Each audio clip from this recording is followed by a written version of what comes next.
Hey guys, welcome to another video on my channel. Today we are looking at 2026 Hyundai Sonata Hybrid. As always, we're gonna check outside design, then we're gonna come inside, and then we're gonna take it for a quick test drive. Beautiful day today in Montreal. And before I start with the video, I want to thank you all for the support. For the new viewers, if you guys can like this video, subscribe to the channel, I'm gonna appreciate that very much.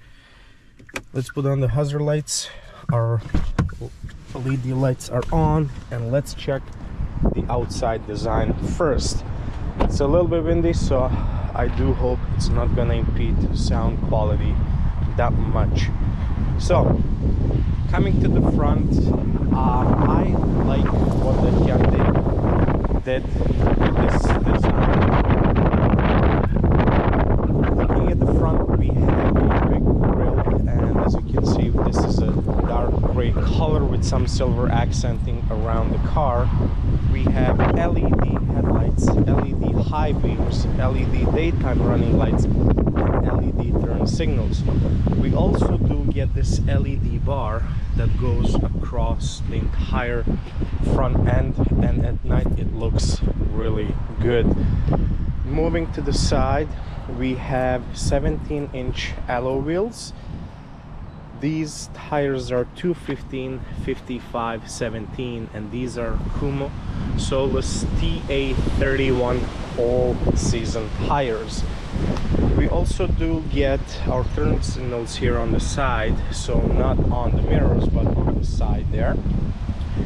This Sonata comes with a keyless entry, remote start, so in order to open the door without your key fob, you just press this button. It's gonna lock or unlock depending on what you need.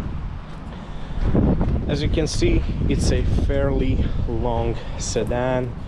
Lengthwise, it's just under 5 meters, so 4.9 meters. Looking at the back, again, there's a lot going on. I personally like the design, but some people might find it too much. So we have Hyundai logo and Sonata right in the middle. We have our hybrid badge here on the right side. We have LED taillights and this LED bar that goes across the trunk.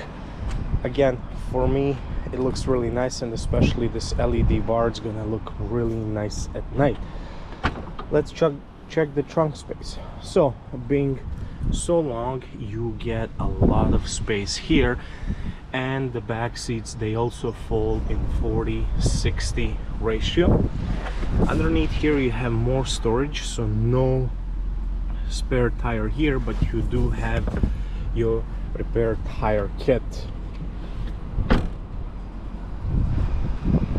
Let's check the back seats. So the back doors, they open at almost 90 degrees, which makes getting inside fairly easy. Once you're inside, there's plenty room here when it comes to your leg space. So this is me sitting behind my seating position. I'm 183 centimeters or 6 feet tall, and look at the size. Look at the space I have for my knees, and I also do have enough space there for my feet. Hybrid version gets 2 vents in the back, so you have dual zone, 3 zones. Also, you do get 2 USB-C ports down there, and you do get some net here back behind the passenger seat. What else do we have here? You have the armrest that's nice and soft with 2 cup holders.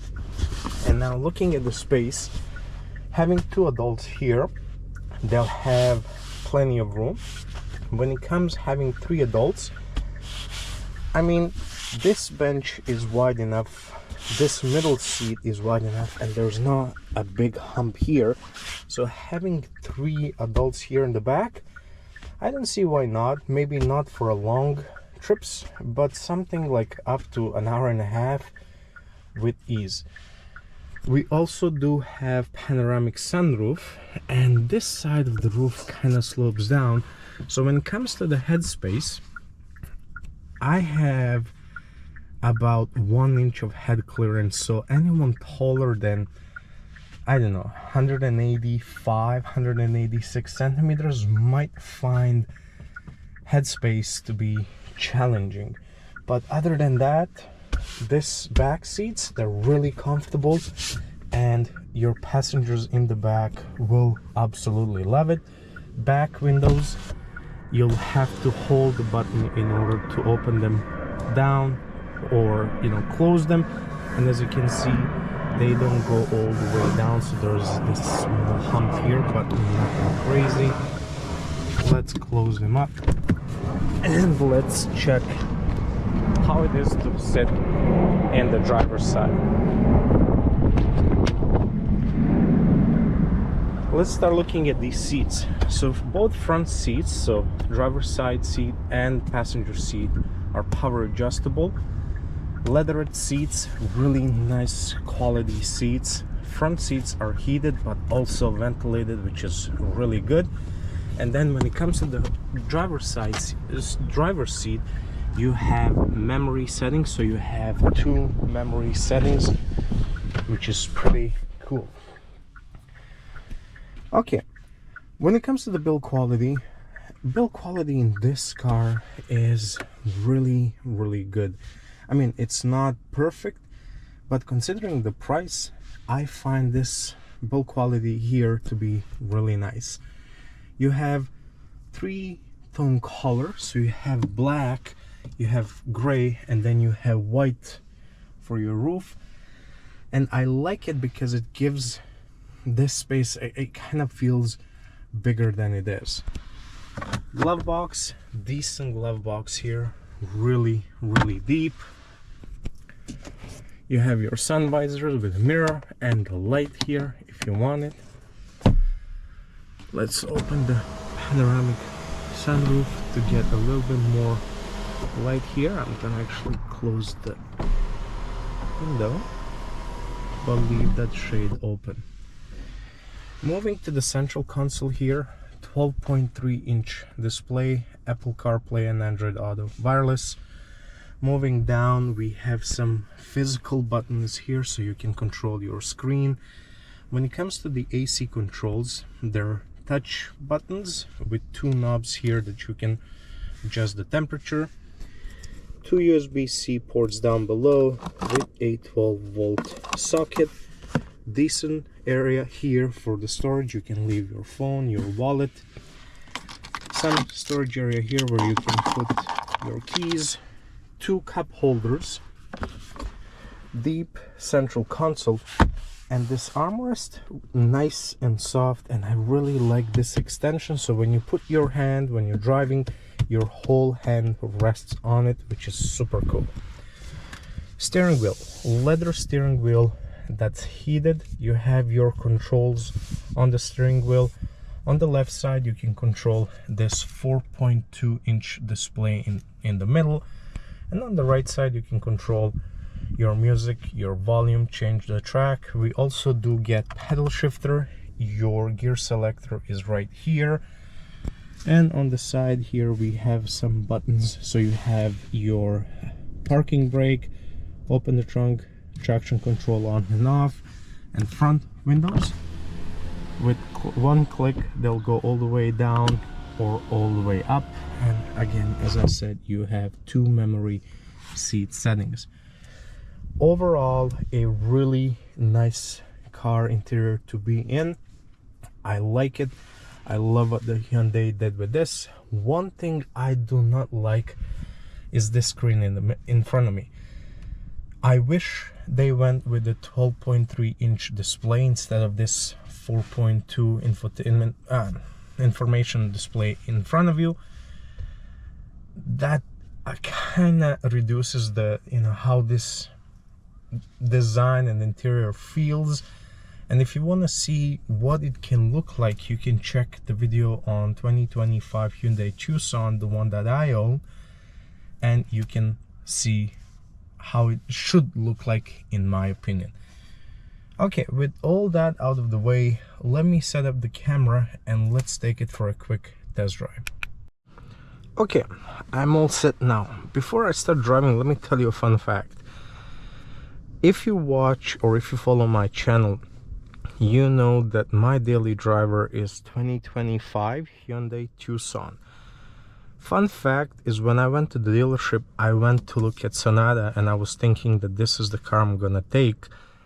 But that Sonata had, I don't know, maybe it was that exact car, but I was unable to lower my front seat enough so I have enough headroom. Now I have about 1.5 inches of head clearance here, but the one I checked, my head was touching the roof and I was like, okay, I cannot drive this. But just to tell you, even back then I really liked the design, and this is the first time I have a chance to actually drive one of them, and so far I've been loving it.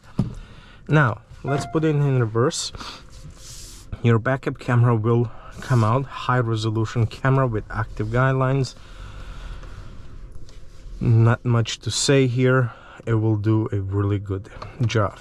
Put it in drive and let's see how it is to drive this 2026 Hyundai Sonata Hybrid.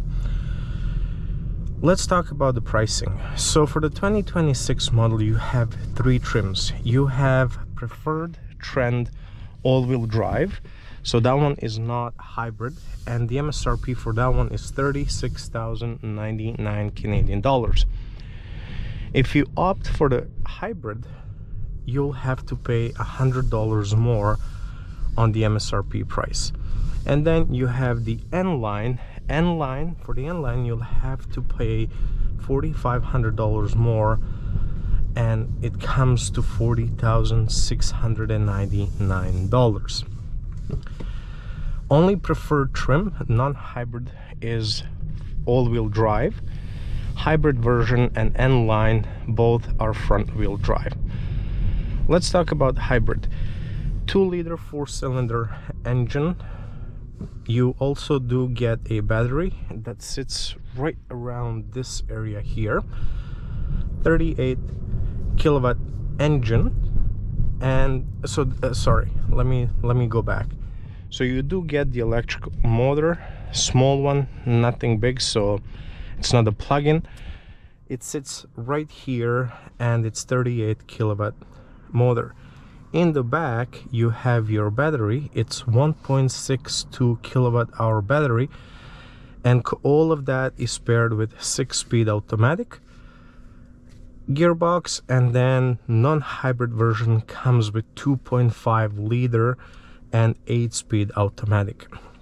Now all of this here combined gives you 192 horsepower and 151 pound-feet of torque. Enough for a daily driver. You get plenty of power if you want to merge on a highway or you want to overtake someone. Being a hybrid, you get a great fuel economy. City, it will do 5.3 liters for every 100 kilometers, or 44 miles per gallon.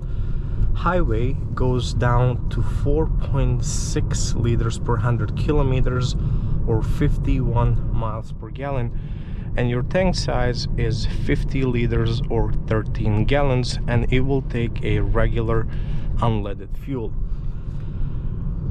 With today's economy and gas prices, I think that this is a option to go with if you don't like full electrical car like for me, I don't know, I would never own one. But hybrid is a perfect mix of both worlds, and it will give you that fuel consumption or fuel efficiency that you're looking for. Let's say in Canada, in Montreal, the gas prices dropped down for the last 2 days to like $1.80, but I don't think that will hold. I think they will soon go to $2 mark, and taking into consideration that it's a 50-liter tank, so you'll have to pay $100 for a full tank of gas. But with the combined consumption of 5 liters. That means on one full tank you'll be able to do 8,000 kilometers, which is amazing, I would say. If here on this 4.2-inch display you can have this, I don't know if the camera is gonna pick it up, but you can have this layout where it shows you when the car is charging, when you're on full electrical mode, or when you're using your 2-liter engine in the front. And for me it was really fun to watch it, and I saw myself trying to be on electrical mode as much as I can. And also it's gonna show you when it's a hybrid, when it's charging. So when you brake, it will charge. When you drive and using your 2-liter engine, it will charge. And then also here you have the level of your battery, low, high, and whatnot. If you're in a traffic, most of the time it's gonna be an electrical mode only. Only when the battery is depleted will it switch to 2-liter engine. But either you can read it there, electrical mode, or if your RPMs are down to 0, that means it's driving on electrical motor alone. You have 2 drive modes, so you have eco mode and you have sport mode, and then you also can select my drive. I'll leave it in eco mode for now, and then once we're on a highway I will switch it to sport mode so you guys can see it, how it behaves. And you know, as always, it will hold those RPMs high enough so you get that acceleration that you need. Suspension is really soft. It does a good job when it comes to absorbing the impact when driving on bad roads like we have here in Montreal, full of potholes and whatnot. But all in all, it will do a good job, and these seats are super comfortable. I did mention it when I was recording a video for the Tucson that I have. Maybe you didn't know, maybe you did, but Hyundai makes seats. They fabricate them themselves, and then they also go about selling them to other car manufacturers. But what does it mean? It means that these seats are really good quality seats, very comfortable, supportive, and overall good seats to be in. Regardless whether that's a short trip or a long trip, you'll absolutely love them. When it comes to noise, so I don't really hear any tire noise right now. I'm at 83 kilometers per hour, and it's light humming, but nothing crazy. And also what's really interesting is that there's no noise coming from these pillars. We'll see how that changes once we're on a highway and once we go above 100 kilometers an hour, if that changes. But when cruising at lower speeds, and you know, speeds around 80 kilometers per hour, it's a really quiet cabin, and you'll be able to talk to your passengers in the front or in the back without any issues and without the need of raising your voice.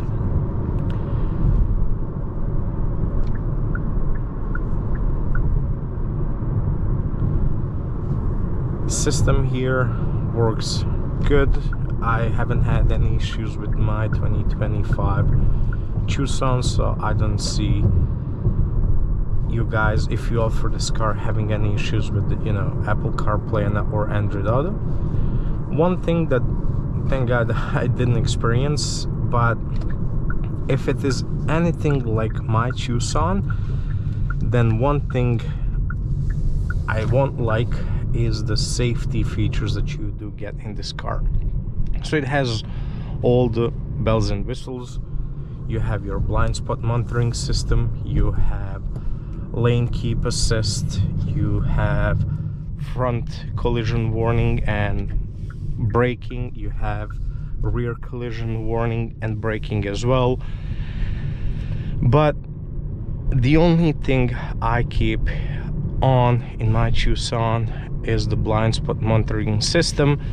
Everything else I find it to be really sensitive and not good. So especially the front collision warning and the braking system that they have, it put me a few times in a situation where I almost caused an accident, and it was not a fun experience, to say at least. So I'm keeping that all those features on in case, and I hope not, but in case something like that happens, so I can see how the car behaves. So far no issues, but also I didn't have any situations. But again, if it is anything like the Tucson I have, then I would keep all of those features off except for the blind spot monitoring system. Lane keep assist was so far okay. It will stiffen up your steering wheel a little bit and try to force you back in your lane if you cross the line without putting the turn signal on. But again, didn't have a situation to, you know, really experience that. But even that feature is okay. You can, you know, still manage it. The one I'm really concerned or worried about is the front warning system that you have here. I mean, the braking and all that stuff.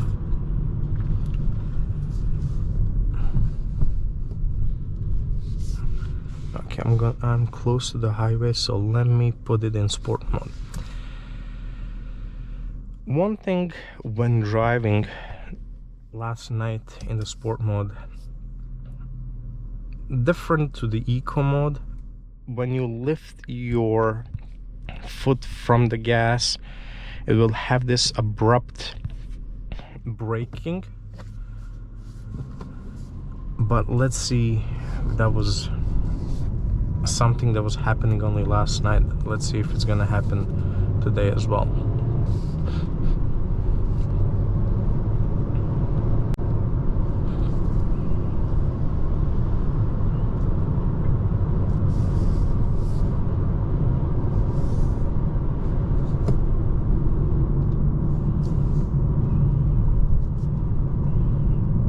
It handles the corners really well.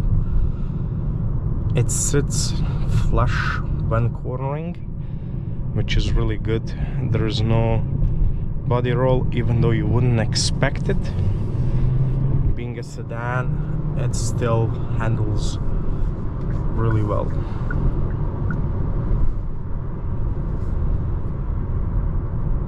So it does brake harder when just lifting your foot from the gas in the sports mode than it does in eco mode. But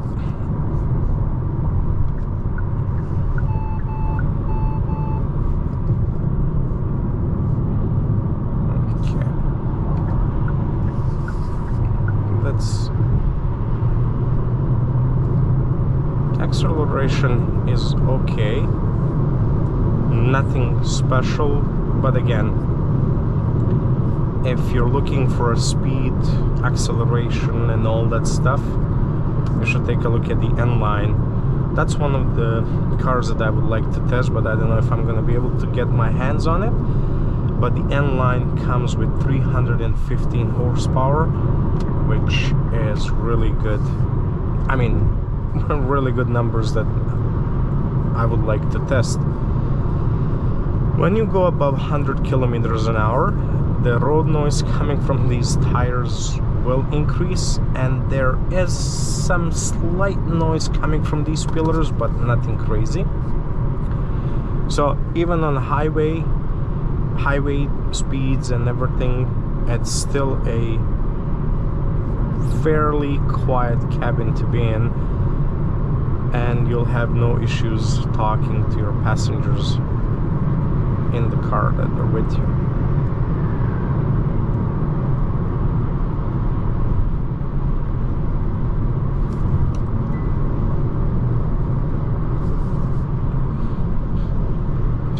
I'm holding my foot on the gas. I'm gonna lift it. It brakes. I mean, you can feel the car starts, you know, braking a little bit harder than on eco mode.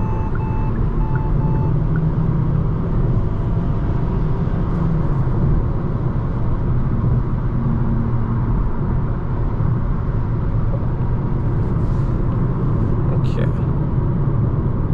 it's gone eco mode,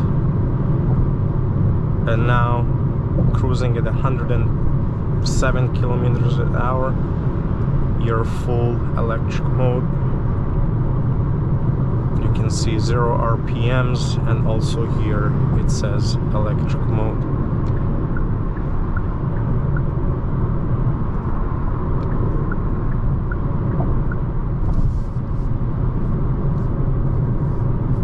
And now my foot is off the gas, but I don't feel that hard braking like I did in the sports mode.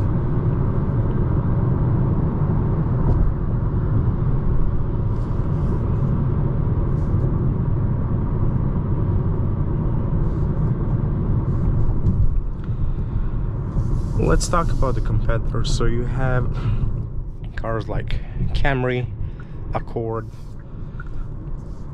going to you know, what else, Jetta, but I would say Camry and Accord are like real competitors to this one.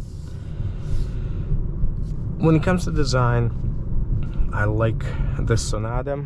Second place is probably Accord, and third place is going to be Camry. Difference between this one, a hybrid version, and let's say Camry, is that this one has a 6-speed automatic where Camry has a CVT, and it feels like a car. You'll feel those gear changes and all that good stuff. So I think that Hyundai did a really good job when it comes to this Sonata. I really like it. Okay, let's stop here and let's have a quick summary.